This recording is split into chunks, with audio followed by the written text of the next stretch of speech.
tomto prípade máme vyriešiť rovnicu s neznámou v menovateli, takže prvé, čo budeme musieť urobiť, je stanoviť si podmienky tak, aby sa nám ten menovateľ nerovnal nule.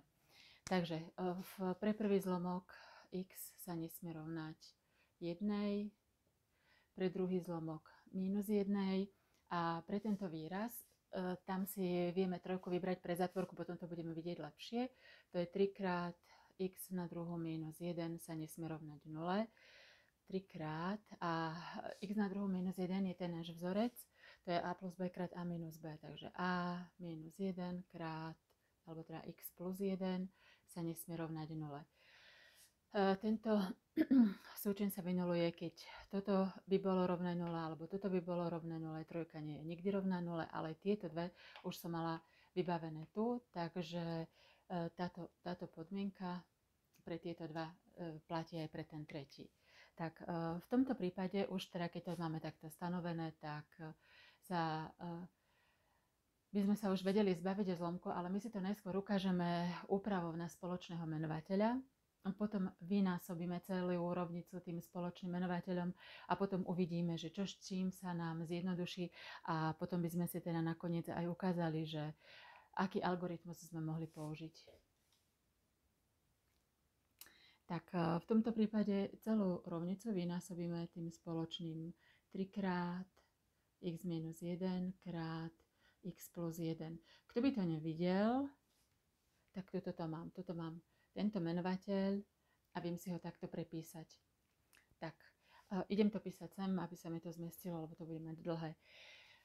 Keď idem celú rovnicu násobiť takýmto výrazom, to znamená celú ľavú stranu aj celú pravú stranu. Na pravej strane je len jeden zlomok, tam sa to ľahko vybaví, ale tu ľavá strana sa mi skladá z dvoch zlomkov, tak ja musím aj jeden zlomok vynásobiť týmto výrazom, aj druhý zlomok ním vynásobiť. Tak ideme teraz, že x plus 1 lomeno 3 x minus 1 krát, a teraz tento výraz 3 x minus 1 krát x plus 1. Na ručke som si ho napísala hore, aby som si ho vedela napísať do zlomku s menovateľom 1. A potom sa mi bude tu krásne krátiť. Ďalej tu bude mať, nemusím dať zátvorku, toto je v čitateľi, 1 plus 2x lomeno x plus 1 krát 3 x minus 1 krát x plus 1 lomeno 1 sa rovná 3x minus 5x na druhu plus 6 lomeno... Tento menovateľ si už napíšem takto. Dobre, toto tu, tak to je toto. 3 x minus 1 krát x plus 1 a krát, zase si to dám do zlomku, lomeno 1. No a teraz to budeme krásne vidieť, ako sa to bude zjednodušovať. Takže 3x minus 1, 3x minus 1 sa zjednoduší, to pôjde preč a zostane mi tu iba, že x plus 1 krát x plus 1. Tak dám si toto na druhu minus.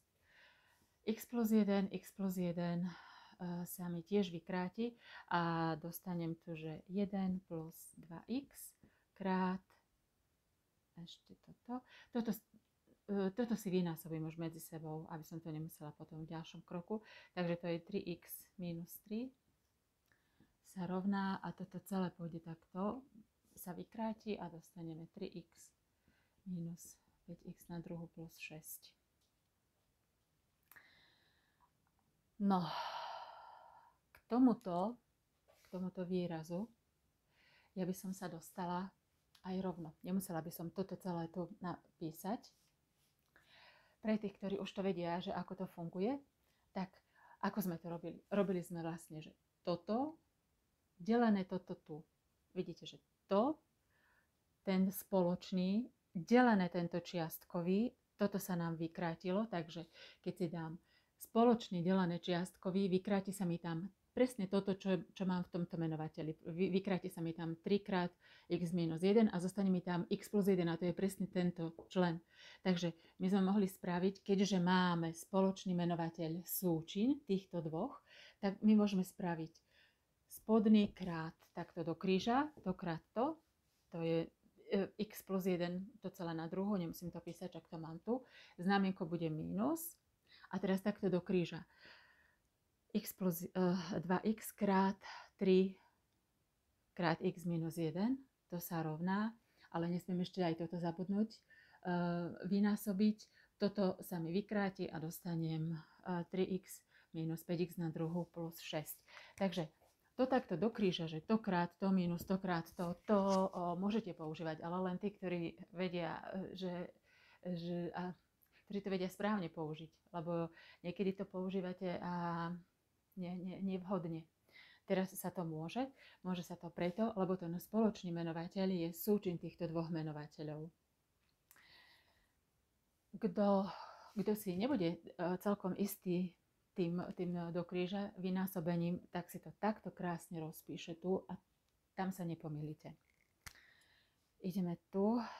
Vzorec, toto je x na druhu plus 2x plus 1 mínus. A teraz, prosím vás, nemám tu červenú, ale táto mínuska tam zostáva a dáte si tú obrovskú zátvorku a určite si ju tam musíte dať. A už sa potom nestaráte, už si len pekne v tomto svojom mikrosvete len si roznásobíte tieto dva dvojčleny. Takže 3, teda 1 krát 3x je 3x, minus 3 plus 6x na druhu minus 6x sa rovná 3x minus 5x na druhu plus 6. Teraz odstránim si tamto zátvorku. Keďže mám pred ňou mínusko, tak zmením znamienka všetkým členom vo vnútri. X na druhu plus 2x plus 1 zostáva. Teraz píšeme minus 3x plus 3 minus 6x na druhu plus 6x sa rovná 3x minus 5x na druhu plus 6. X na druhu minus 6x na druhu je minus 5x na druhu, ale minus 5x na druhu mám aj tu, takže toto si môžem rovno vyčiarknúť. 2x minus 3x je minus x plus 6x je 5x. 1 plus 3 je 4 sa rovná 3x plus 6. 3x na druhú stranu, to je 2x, sa rovná 4 na druhú stranu 2, x sa rovná 1. No, bolo by to super, keby sme my tú jednotku tu nemali zakázanú. Pre jednotku tento výraz, táto rovnica nemá zmysel. To znamená, že v tomto prípade píšeme, že obor pravdivosti je prázdna množina. Takže najdôležitejšie v tomto tu je vedieť sa zbaviť tých zlomkov. Zbavíme sa ich tak, že násobíme spoločným menovateľom. Ak je ten spoločný menovateľ súčin takýchto dvoch menovateľov, tak vtedy viete urobiť tento čitateľ krát tento menovateľ do kríža, to je tu, mínus, tento prvý menovateľ krát druhý čitateľ, takisto do kríža. Toto tu sa rovná a takisto týmto zjednodušíte. Toto tu dostanete len ten čitateľ.